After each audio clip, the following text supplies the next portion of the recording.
Bonjour, bonjour, cher peuple gabonais. Il est 17h48 ici à Blois-Chambord.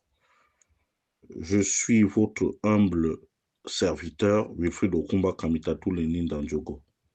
Nous sommes le dimanche 22 décembre 2024. Cet après-midi, je vais déposer mes valises autant pour moi chez son Excellence, M. Brice Clotaire Oligui Nguema, président de la transition, chef de l'État, chef suprême des armées, président du Conseil supérieur de la magistrature, commandant en chef de la GR, ancien ministre de la Défense, ancien ministre de l'Intérieur. Monsieur le président de la transition, veuillez me recevoir chez vous.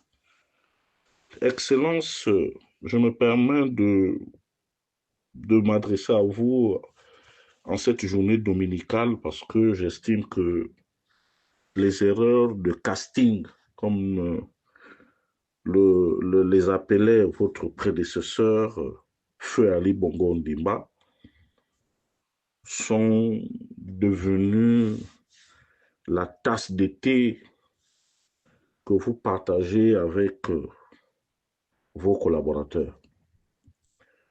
Le Conseil des ministres est l'organe suprême du gouvernement.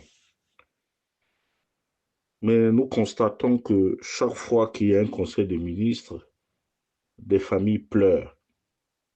Des familles pleurent pas parce que les auteurs de malversations sont malmenés, mais parce que la plupart des Gabonais ne se retrouvent plus dans la gestion épicière de l'État que vous semblez instituer. Nous savons que vous êtes de père Fan et de mère Teke Dongoni, mais malheureusement, vous avez pris la décision de diriger un pays qui est multilinguistique. Et notre vivre ensemble devrait dépasser tous nos petits intérêts. Malheureusement, lorsque nous regardons, nous nous disons, mais à quoi aurait servi ce coup d'État? Parce que nous avons comme l'impression qu'on a déshabillé Paul pour habiller Jean. La Libye que vous avez utilisée pour faire tomber le despote Ali Bongo Ondimba semble vous coller à la peau. Et avec l'honnêteté qui me caractérise, j'ai comme l'impression que ce n'est pas vous qui dirigez, mais ce sont d'autres personnes qui vous dirigent. Je prendrai en exemple le cas du ministère de la Communication. C'est un ministère important, mais il n'y a qu'à regarder la panoplie des nominations qu'il y a eu le jeudi 19 dans ce ministère. On se rend malheureusement compte que c'est devenu une affaire ethno-linguistique, c'est devenu une affaire entre Camerounais et Franck du Wellington. Ce sont eux qui ont voix au chapitre là-bas.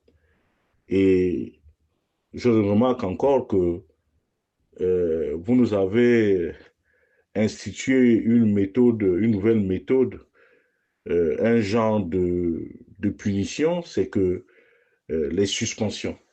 Les suspensions qui ne sont pas suivies d'arrestation, qui ne sont pas suivies de la mise au bagne.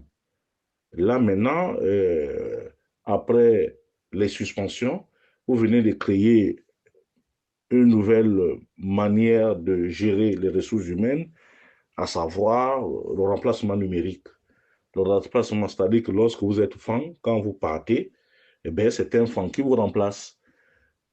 Mais ce cas ne s'applique pas dans les autres provinces. C'est-à-dire que nous regardons avec méfiance la prise en main du pays par les Francs, par vos belles familles et par vos amis, notamment les membres du CETRI.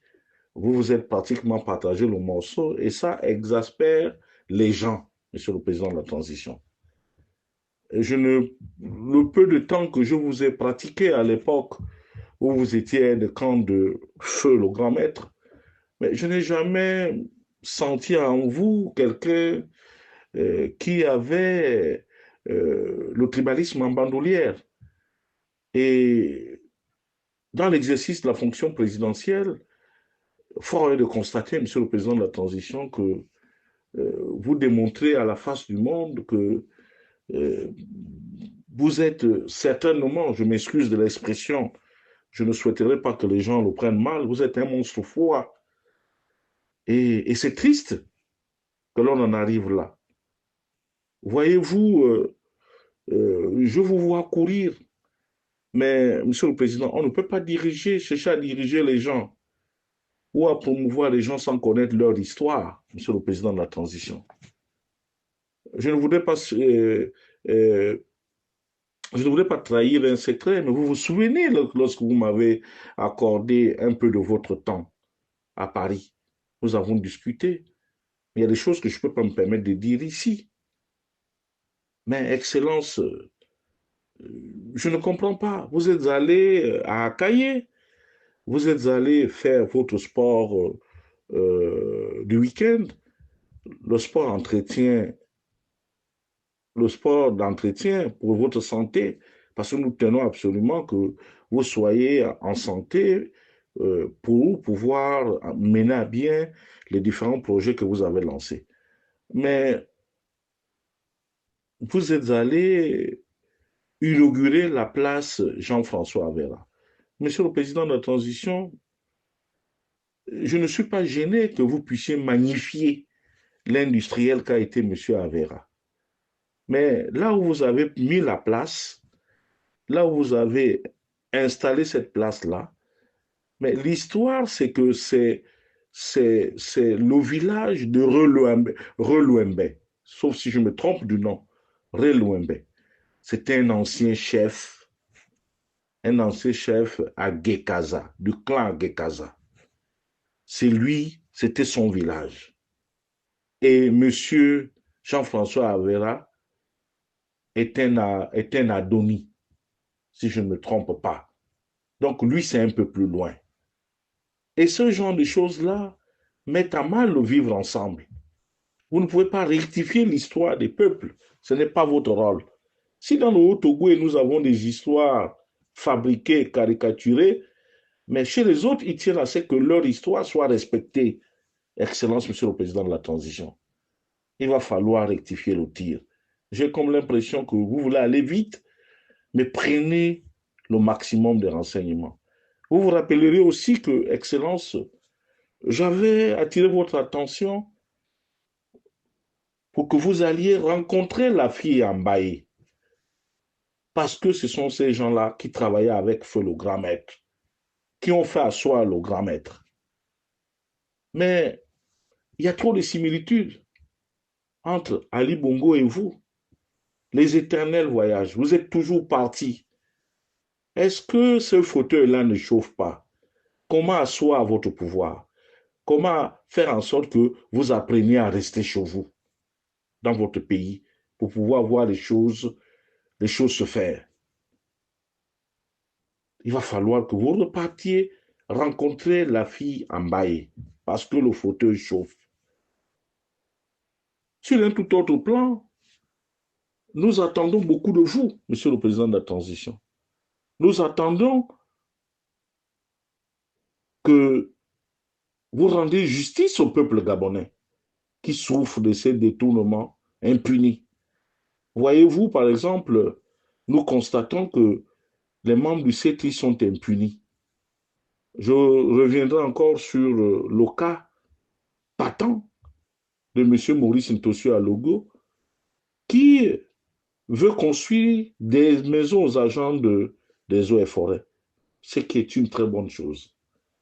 Mais la société adjudicataire qui a répondu à son appel d'offres est une société d'un sulfureux sénégalais au nom de Mbaye, la Sobamo, dont le siège est à Ngondje. Il y a quelques années, 10, 15 ans derrière, M. Mbaye s'était volatilisé du Gabon avec plus de 2 milliards qu'il avait soustraits frauduleusement au trésor public gabonais pour aller s'installer chez lui au Sénégal. Et sous votre imprimature, nous constatons que ce même monsieur revient sur le lieu du crime et ce dernier n'est pas inquiété.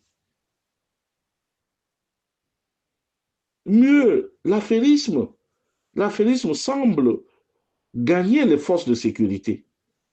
Ce qui est un danger, non seulement pour les populations gabonaises, mais surtout un danger pour vous. Parce que vous auriez du mal à renvoyer les uns et les autres dans les casernes. Parce qu'ils ont pris goût de la politique. Ils ont pris goût de l'argent facile. Et chaque jour, quand je me réveille, quand je vous vois à la télévision ou bien sur les réseaux sociaux où j'apprends que vous êtes en voyage, je me dis au moins il est encore vivant. Parce qu'autour de vous, les gens sont en train de travailler pour vous mettre à mal, pour mettre à mal vos familles, que ce soit paternelle, maternelle, ou bien vos amis, vos belles familles.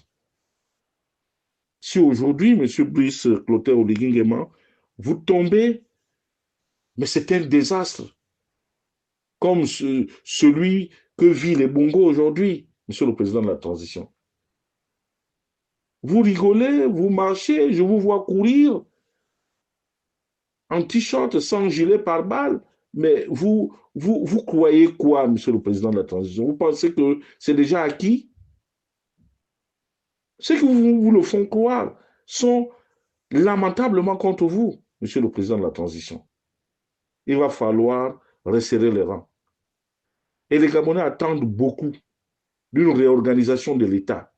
Les Gabonais attendent beaucoup que vous mettiez de l'ordre, que vous essayiez un peu de repartir ces postes-là par rapport aux ethnies du Gabon, par rapport à tous les Gabonais. Mais aujourd'hui, c'est grave. Je vous prendrai le cas, je reviens sur le cas du ministère de la Communication. Je n'ai rien contre l'aîné Edmond Okevele Kogo, qui des années durant a été président du Conseil économique et social, en a souffert, en a payé pour des raisons dont que j'ignore. Mais comment ça se fait-il qu'il est sénateur, enfin il est parlementaire, je ne sais pas s'il est au Sénat ou à l'Assemblée nationale, il se retrouve à être en même temps nommé président du conseil d'administration de la Poste SA. Il y a quand même un problème. Manque-t-il des ressources humaines au niveau du Gabon? Il n'y a plus personne. Alors que nous savons, même si nous sommes dans une situation d'exception, mais ne galvaudons pas les lois. Tout parlementaire ne peut qu'être membre du gouvernement ou appelé en mission extraordinaire ou spéciale par le président de la République. Voilà ce que je sais. Mais il ne peut pas être à la fois sénateur et PCA d'une entreprise. Et quand on regarde le PCA, le ministre Fang, PCA Fang, et directeur général Fang, et puis on prend une tête de Turc, Martin Piquet, on met là-dedans pour chercher à diluer. Monsieur le Président de la Transition, on va où? Qu'est-ce que les Gabonais vous ont fait pour mériter une telle gestion calamiteuse de l'État? Monsieur le Président de la Transition, les Gabonais regardent. Si les Gabonais, dans leur ensemble, en 2023, ont banni les bongos, se sont détournés des bongos pour élire quelqu'un sans moyens, sans ressources, sans rien. Albert Rondosa, les Gabonais aussi peuvent se défaire de vous. Vous allez certainement utiliser la méthode faute pour vous faire élire. Là n'est pas le but du jeu. Vous avez tout dans les mains et tout dans la tête.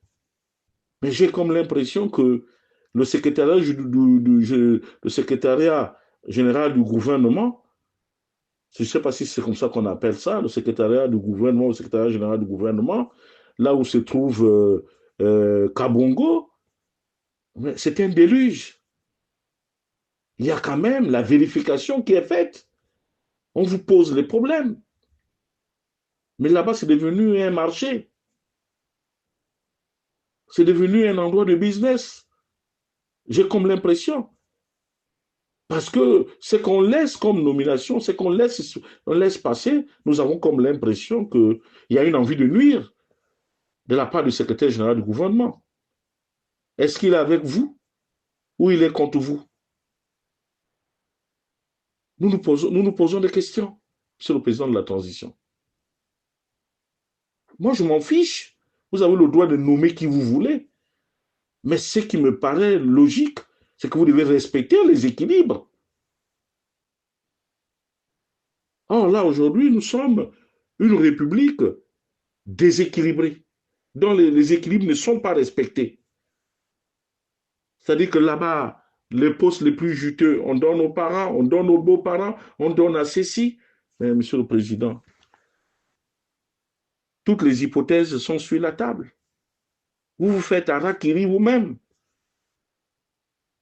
Mémoire. Est-ce que vous avez pensé makara sawe, mako ameba, vous avez pensé au nene, vous avez pensé au bsiba. Les limna ouais parce que bsile dit ah ouais. Bsile ka les ample ouais parce que bsile ira no sa on tamboni. C'est pas possible. Bsile limna ouais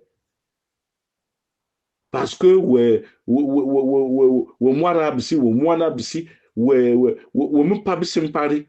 Bsi na kale ma akwa. Mais façon ouais djanjaya et au vonya. Choma, moi ma sa wati. Woyaywa oleko sans vérification. Woyaywa ouais bison no mais bisi ma sa woma. Puis quoi est au marché? Quoi est au marché? Bala. Oui, bon, y a un peu. Aussi, nyang. Ouais, tout anjo. Ouais, sa mame. Barma mono, barma yusa. Mais avant que ouais, na sadja, on t'a communauté à bar. Bah, au ça, on peut ça. Faut toujours demander. Nous sommes là. Oui, je suis certainement activiste comme vous pouvez le considérer, Monsieur le Président. Mais rien ne m'empêche de réfléchir sur un projet, de réfléchir sur une thématique, et que si vous avez besoin d'un avis de ma part, je vous donne cet avis sans attendre une quelconque contribution. Mais moi, contribution, c'est la bonne marche de la gouvernance. Or là, nous attendons par exemple le ministère des Affaires sociales. Il y a eu un vol, il y a eu des détournements à la CNAMGES, des détournements de haut vol. Mais parce que le mari de Chambrier Audrey serait membre du CETRI, parce que Baro Chambrier est là. Non seulement la clinique Chambrier est devenue un mouroir, tue les Gabonais au vu au su de tout le monde, vous ne faites rien. Il y a une mise en danger de la population gabonaise, Monsieur le Président. Nous ne pouvons pas continuer à accepter cela. Et nous osons espérer que lorsque vous allez faire le remaniement, il faut en tenir compte, Monsieur le Président de la transition. On ne peut plus continuer comme ça. On ne peut plus continuer comme ça. Et je vous réitère encore ma position. Je suis réseauté, je suis très bien informé. Il y a quelque chose qui cloche. J'ai peur que cette transition ne puisse accoucher d'une autre transition. Parce que si vous tombez aujourd'hui sur le président de la transition, tout est remis en cause. Et il y a bien des raisons. Parce que vous avez personnalisé le pouvoir. Ce qui n'est pas bien. Vous n'avez pas besoin de ça. Vous êtes jeune. Le coup d'État, là, moi, j'ose croire que Ça va aider nos enfants. Ça va aider les parents. Mais à supposer que si vous êtes victime, vous aussi, d'un coup d'État, sans effusion de sang, mais tout sera arraché. J'en ai terminé pour ce soir. Je vous remercie.